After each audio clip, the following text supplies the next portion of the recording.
नारायण नारायण नारायण नारायण।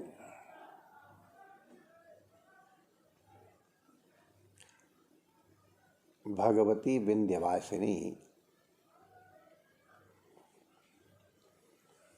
हमारे कन्हैया की अनुजा है, बहन है। अब हम लोगों ने एक दिन श्रवण किया था कि पराम्बा भगवती की उपासना की थी।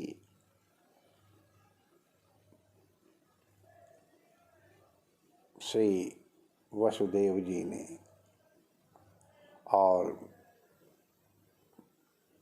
गर्गाचार्य जी ने,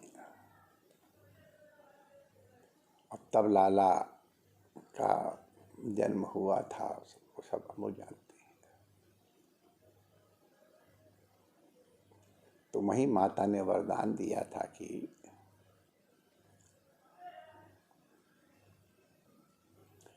मैं यशोदा गर्भ संभवा तुम्हारी अनुजा बन के आऊंगी।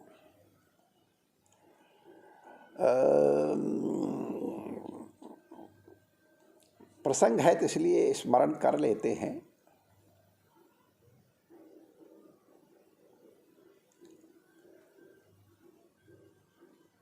ये पराम्बा भगवती अनुजा कैसे हुई? अनुजा शब्द का तात्पर्य है अनुमाने पश्चात जायते। तो वसुदेव जी तो लेकर के जब पहुँचे हैं, उसके पहले तो यशोदा जी की कोई संतान थी नहीं। उनसे जो कन्या हुई थी उसको लेके ये चले आए, तो उसमें अनुजात तो कहाँ से आया? अनुजा कैसे हुई?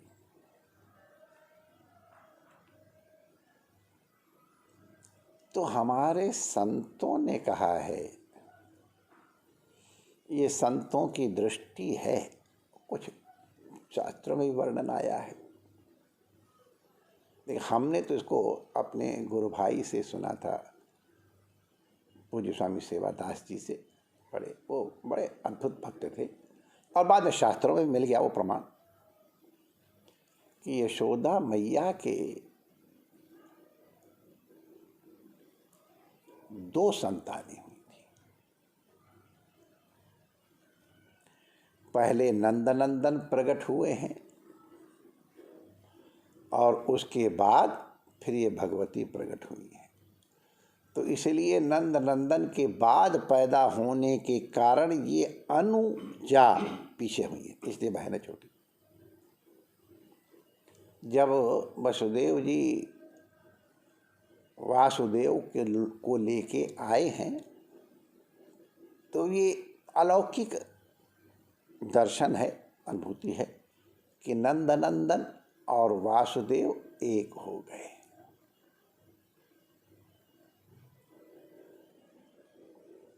और एक ही एक हो गए स्वरूपतः, और कन्या को लेकर के वहाँ चले हैं मथुरा के लिए। तो जब हमारे संत लोग खास तौर से हमारे ब्रज भक्त लोग, या जिनको ब्रज की भावना पे दृढ़ विश्वास है, वो ये कहते हैं हमारा लाला तो ब्रज छोड़ के जाता ही नहीं है। वृंदावनम परित्यज्य पादमेकम न गच्छति, ये कह रखा है। तो अगर पादमेकम न गच्छति तो यमुना पार कैसे जाएगा? तो ऐसा संतों ने बताया कि नंद नंदन तो यहीं रह गए और वासुदेव गए हैं। अब इसके विषय में ये तो भावना जगत की चीज़ें हैं, कोई शास्त्रार्थ करने की आवश्यकता नहीं है। अगर किसी को स्वीकार नहीं है तो हम उनका भी वंदन करते हैं, और जो इसको स्वीकार करते हैं उनका भी अभिनंदन करते हैं, और जो उपेक्षा दृष्टि तो कोई बात ही नहीं कहना है। लेकिन ये भी एक अनुजात्व के लिए ये एक प्रमाण होता है। हमारे कई बड़े संत थे कि अनुजात्वेन एव सिद्धम भवति। अनुजात तो कहाँ से आएगा जब नंदस्तु आत्मज उत्पन्न, आत्मज कैसे होंगे। खैर, वो प्रसंग थोड़ा इधर चला गया। तो ये भगवती कन्या के रूप में वसुदेव जी के साथ गई और फिर आगे घटना हम लोग जानते हैं कि कंस ने उनको पकड़ने की कोशिश की। आज तक माया किसी की पकड़ में आई है।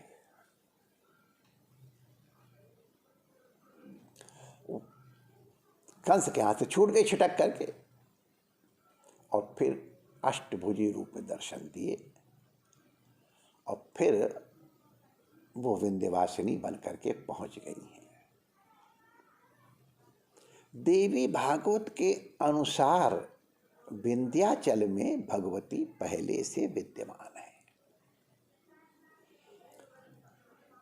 ब्रह्मा जी के मानस पुत्र मनु को जब आदेश दिया गया कि तुम सृष्टि करो, वंश बढ़ाओ, और संतान करो, तो ब्रह्मा जी के संकल्प से ही मनु और शत्रुपा ये दो शरीर उत्पन्न हुए, स्त्री और पुरुष के रूप में, और उनसे ही फिर सब सृष्टि बनी है। तो सृष्टि कर्म पवित्र हो, हम अपने पिता की आज्ञा का पालन उनकी इच्छा के अनुरूप कर सकें, इसके लिए उन्होंने पराम्बा भगवती की उपासना की है। ये विंध्याचल। विंध्याचल की चर्चा आई है तो थोड़ा आपको ये भी बता दूं, विंध्याचल में भगवती तीन रूप। वैसे तो विंध्याचल का पूरा पर्वत ही शक्तिमय है, बड़ी बढ़िया बढ़िया गुफाएं हैं, बड़े बड़े बढ़िया चिन्ह हैं, लेकिन वहाँ एक त्रिकोण है और कई साधक उस त्रिकोण की परिक्रमा भी करते हैं।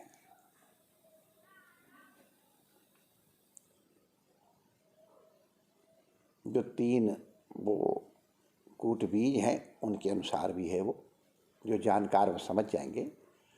तो एक स्थल है विंध्यवासिनी माता जी का, दूसरा स्थल है काली खोह, और तीसरा स्थल है अष्टभुजा। विंध्यवासिनी भगवती विराजती नीचे गंगा तट पे। काली खो, या काली खो जो वो हैं जो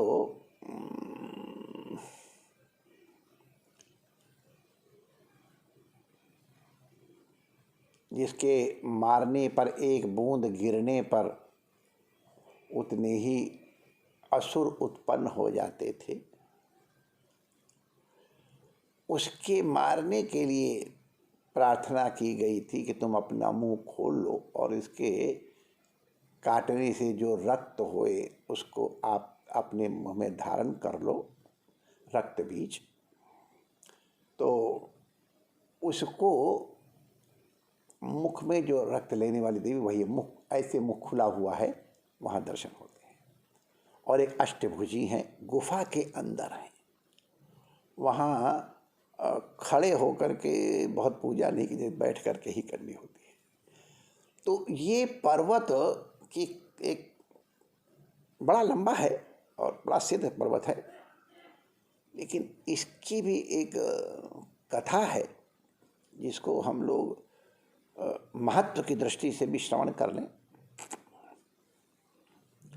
कि नारद जी सर्वत्र भ्रमण करते हुए विंध्याचल पर्वत के पास आए। आप लोगों को पता ही है, हर वस्तु का एक आदि भौतिक स्वरूप होता है, एक आदि दैविक स्वरूप होता है, एक आध्यात्मिक स्वरूप होता है। तो जो विंध्याचल के आदि दैवत हैं वो प्रकट होकर नारद जी को प्रणाम किया और और सब इधर उधर चर्चाएं चली। और फिर नारद जी ने सुमेरु पर्वत की बड़ी प्रशंसा की है। वो केंद्र है और बड़े बड़े देवता ऋषि मुनि सब उनकी प्रदक्षिणा करते हैं, सुवर्णमय है, इत्यादि इत्यादि। भगवान की कोई लीला समझो और क्या कहें। इनका ये महत्व है कि सूर्य इत्यादि उनकी परिक्रमा करते हैं। मैं अपनी महिमा में प्रकट करता हूँ, देखूं कैसे सूर्य इत्यादि उनकी परिक्रमा करते हैं। परिक्रमा करने बड़े हैं तो देखता हूँ मैं कैसे करेंगे। तो विंध्याचल खूब बढ़ने लग गए और इतने बड़े हो गए कि सूर्य का मार्ग अवरुद्ध हो गया। अब बिना सोलर एनर्जी के तो फिर कठिनाई होती। तो दक्षिण और पश्चिम में तो सब इष्ट आपूर्त कर्म यज्ञ याग सब बंद हो गए। सूर्योदय ही नहीं हो रहा है, यजन याजन नहीं हो रहा है। लोग व्याकुल हो गए।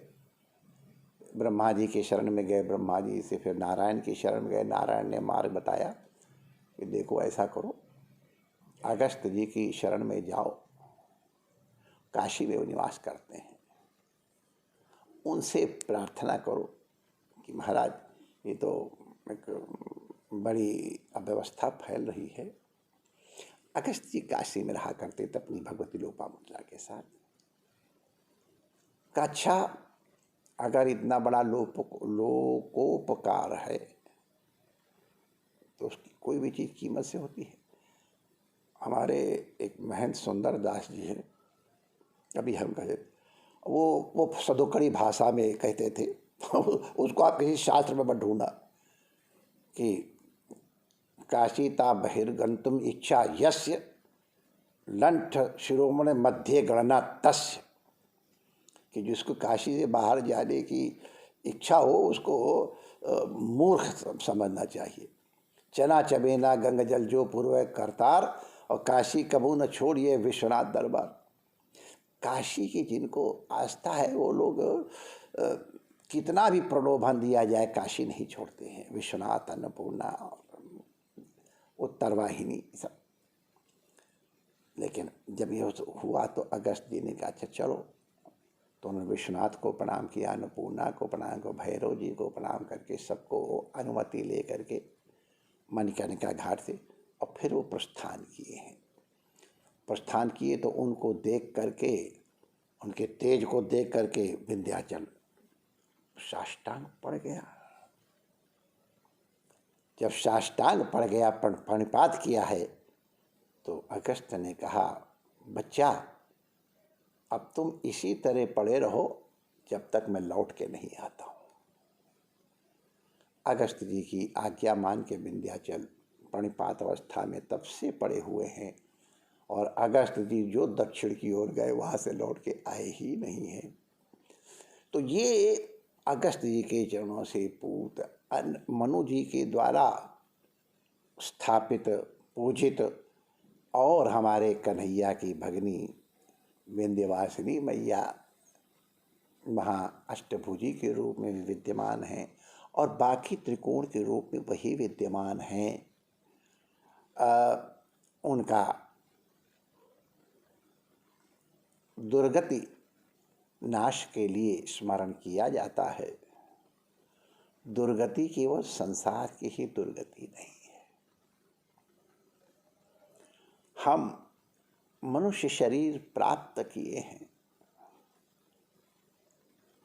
आहार निद्रा भय मैथुन में ही अगर हमने अपना जीवन व्यतीत कर दिया तो ये हमने इतनी महंगी वस्तु, हमारे मारवाड़ में गीत गाते हैं कि केसर पड़ गई गारे में, और पहला रंग माने केसर को गोबर में मिला दिया। इस तरह अपने जीवन कितना मूल्यवान जीवन अगर इन्हीं चीज़ों में लगा दिया तो गोबर में समझो उसको मिला दिया। हीरा जैसी सांस और पक्षी उड़ाने में जैसे हमने व्यय कर दी तो वो उसका वास्तविक मूल्य नहीं है। तो अगर मनुष्य का जो परम उद्देश्य है, सुखम में भूयात दुखम में मा भूत, उस आत्मस्वरूप की अनुभूति जिसके द्वारा ये अनुभव होता है, अगर उसकी प्राप्ति नहीं की तो बहुत बड़ी दुर्गति है। सद्गति तो यही है कि हम उनको प्राप्त कर लें, और ऐसी दुर्गति से बचाने वाली पराम्बा भगवती जगत जननी हैं। यही उस परमात्मा के सामने की यवनिका को हटाती हैं और उनकी कृपा से दर्शन होता है। वही उस स्वरूप में विद्यमान भी हैं, उन्हें वंदन करते हैं। जय श्री कृष्ण।